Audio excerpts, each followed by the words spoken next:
ჩემი ცხოვრება არ გავდა ბავშვების ცხოვრებას. არ იყო მეგობრების ხმაური, არც სიცილი.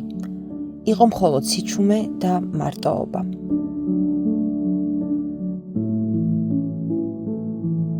თოთხმეტი წლის ასაკში დამეწყო ფეხის ტკივილი უბრალოდ და იმდენად აუტანელი იყო ეს ტკივილი, რომ გადავწყვიტეთ ექიმთან მისვლა, ჯერ დავუბრალეთ ბავშვურ თამაშს და შემდეგ შეიძლება ფეხი გადამებრუნდა რაღაც მსგავს. და რომ მივედით ექიმთან, თქვა რომ ისეთი არაფერია, ეს მანაც ესე ჩათვალა და წამოვედით სახლში. სახლში დაბრუნების შემდეგ პრობლემა არ მოგვარდა.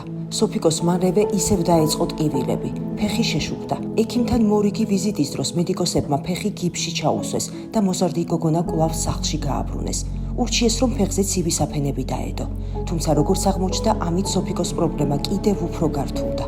16 წლის რომ ვიყავი, დილით რომ გარიყავი და მეც რაღაცა სკოლაში წავსულიყავი, ვეღარ რავდექი.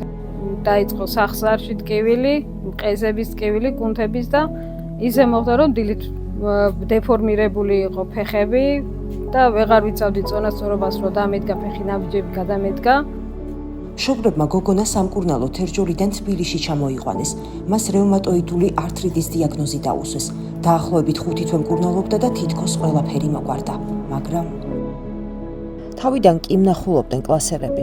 მეზობლებიც მოდიოდნენ, მაგრამ მალე ყველამ შეწყვიტა ჩემთან მოსვლა. ამის შემდეგ უკვე 25 წელია სოფიკო საწოლს არის მიჯაჭვული. ძალიან გთხოვთ დამეხმაროთ, დამიდგეთ გვერდში, რომ საშუალებაც გაქვთ, როგორ შეგიძლიათ, რომ შეგროვდეს სწორი გამოკვლევებისთვის თანხა.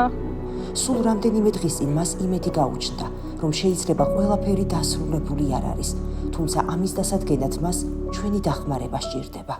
გადარიცხეთ ნებისმიერი თანხა ჩერნოვეცკის ფონდის ოფიციალური საიტის მეშვეობით.